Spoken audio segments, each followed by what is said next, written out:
Hey everybody, Jordan here, and welcome back to another LEGO City update. Recently we built this magnificent Disney Castle alternate build known as the Costume Shop. Today in this LEGO City update, we're going to be placing this thing in the city, and we're also going to be making some changes to the surrounding area to better accommodate it in the city. It's going to look fantastic, and I cannot wait to see the outcome. So it is a modular building, so technically it could pair up with any of the modular buildings here in the city, and it would look fantastic on any of these city corners here. Where I plan on putting it is actually right over here where all these construction workers are, beside the Brixie Land amusement park entrance. So I've got to remove all of these construction workers and clear a spot for it right there. It is going to be beside the SIG Tower. The SIG Tower is still something that I need to continue to work on. I need to get the top floor done. We're going to put a pool there, also a gym floor with a running track, and a lot of cool stuff coming for this building right away. I think it's going to look pretty neat when you get the costume shop placed right here beside it. You'll also see this large 32 by 32 green base plate that's open just right in front of the Brixie Land entrance. I've got to decide what we're going to do there as well. And actually, we're going to be doing that and filling that base plate in this video as well. So it's rather exciting. Let's get all these construction workers out of the way because there seems to be a lot of them standing around doing absolutely nothing. First thing I did was prepare the costume shop to be placed. So I actually removed the outer tiles there, which are all 1x tiles, as I seal all my modular buildings in place by using 2x's. Also, I switched up the minifigure right here, so that's actually Mickey's body, and I used a lady headpiece along with some longer hair there and a pony, so she's wearing a Mickey Mouse costume, even though Mickey Mouse's head is right there. Ironic. But yeah, I still need to switch the plate work on the front here, as we could do a Mickey Mouse logo using 2x2 circular plates and also 4x4 circular plates in black, and we could build a logo there. I just don't have any black ones, surprisingly enough. And as you could probably see, the construction workers were in one big pile on my desk there, and I've cleared the space right here as well. It's plywood there. That's actually my table extenders, which help fill the gap there and create the two access holes behind the buildings between here, the city, and the amusement park. All right, the Disney themed costume shop is now placed. It's looking good. Still got to make a big adjustment here to this plate. Just gonna reach in here and, oh yeah, we'll just peel that right on out and make a heck of a mess. Take these minifigures with me. Let's get this thing all dressed up and looking snazzy. I don't know. Trees, pond, flowers, fountain. Who could know? Got to get it looking good though, because that's the entrance to our awesome amusement park. I also need to fill in the gap here so people don't fall to their doom. And then the gap on this side will actually be covered up by this restaurant right here. I'm going to extend that out so that it goes right up against there and creates a blockade. But I need to figure out what I'm going to do there and also with this plate.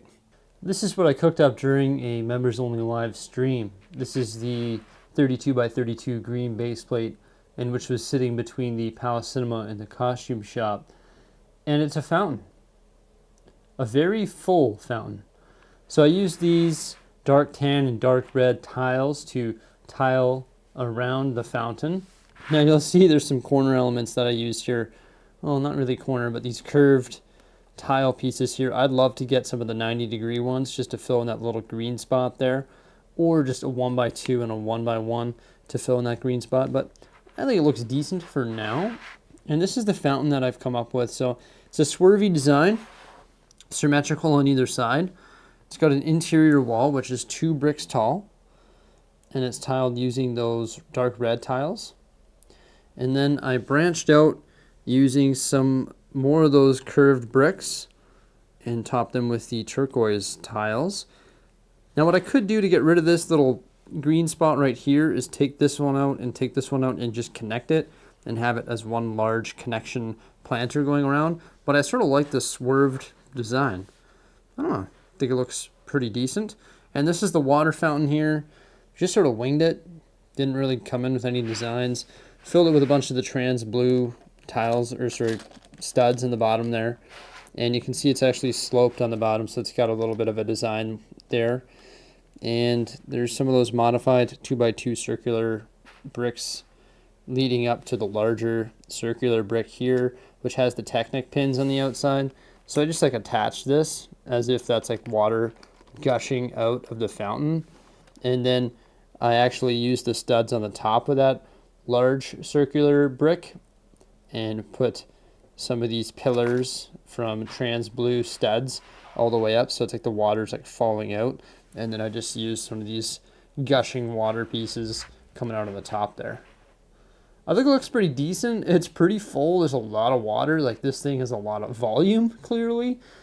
But I think it's pretty sweet. Also, you'll notice that some of these tiles here are jumpers, so we can position minifigures. And I've left this green open here and this green open here because just like this, it's going to tile into place in the surrounding base plates. I think it looks pretty decent though. Let's place it next to the costume shop there, just out front of the Brixieland entrance, and see how it looks. The new fountain has been placed. It looks pretty sweet. I love it. Really pulls that whole area together. But you know what doesn't? This big hole right here. Oh my gosh, that is bad. So I'm going to fill in that hole, and I've actually started preparing the exterior of the costume shop for it. You can see I've removed the tiling on that masonry, on those masonry bricks right there. And I've also removed the tiling on the ground right there. So we sort of got like a 90-degree turn. So I'm going to fill that in with a wall. I'm not sure what this wall is going to be. I'm thinking a combination of light bluish gray brick, snot brick, and also masonry brick, so that we can potentially put some designs on the outside with the snot bricks, and the masonry bricks will just add a nice texture to the wall as well. So let's get that all patched up. So I just sort of sat down and started going through my parts and pieces and started thinking, how can I build a little wall to fix that little issue over there? And I started rummaging through white bins, dark stone gray, light stone gray, light bluish gray, which is this here. And this is what I've come up with. So I've used a combination of 1x2 masonry bricks, modified 1x4 bricks, all in light stone gray or light bluish gray, just various pieces so they're all interlocking. Added some snot bricks to the outside, got some plants and bushes and stuff on there, just foliage growing up the wall. And then the other day I picked up these 1x1 gold plates with the tooth element. So it's like a modified plate. And I was like, hey, that looked cool on the top. Matches that gold lamppost, which is on the costume shop. So I think this looks pretty sweet. And let's place this in that area and see how that looks. I've got to say it, I'm pretty pleased with the placement of the Disney Castle Alt Build, the costume shop. Looks pretty great. I don't know what's up with this dude laying down on the road there. Jeez. But I still got to change the Mickey Mouse head. Get that altered. I'll do that relatively soon. The fountain out front looks fantastic. And also this little wall that we built here. I might make a little bit of a change to it. Might snap up some of those unique video tiles, the 2x2 printed tiles, and put those in the snot bricks amongst those leaf elements.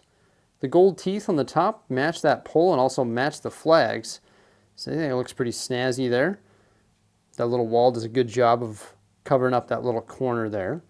I've also built a little fake wall right here. Eventually I'm going to extend that restaurant out, but I just put a little tan wall there to represent that concept for now. Definitely got to add a lot more minifigures in this little concourse area here. I was thinking, after taking a look at these dark red and dark tan tiles, actually somebody mentioned it, it would have been cool if I did it with dark bluish gray and then I matched the lines coming off of here and they sort of connected and did like an abstract line using light stone gray, dark stone gray, and match that. I like the red. It adds a nice pop of color, and it actually does match the Palace Cinema. but that would look really cool too. The problem is I'm literally out of dark stone gray, believe it or not. And I'm also out of light bluish gray or light stone gray tiles. So I wouldn't be able to do it with those color concepts at this point. As you can imagine, when operating a city this large, you use a lot of those tiles. And I recently tiled in the Quickie Mart, and that used a lot of those tiles. Coming up here right away, we're going to start working on the campground because I've got another official Lego set to place in this campground, and I'm going to change this area up. I don't like how it's all flat, so I'm going to be changing that up in an update coming out in the near future. Also, I've got my tree order now, so I've got to build a whack of these trees here and position them all throughout the Lego city. Going to be changing a lot of these sapling trees. For some reason, this one's just hanging out in the middle of the road. I'm going to be changing those to those larger style trees and placing those all throughout the city. But that's going to be in a future Lego City update, maybe when we place the Winnie the Pooh set. Let me know what you guys think of the positioning of the costume shop and also the new mock fountain that sits on the 32 by 32 base plate just out front of the Brixie Land entrance there. Remember to have yourselves a great day and stay tuned. Thanks for stopping by. Bye for now.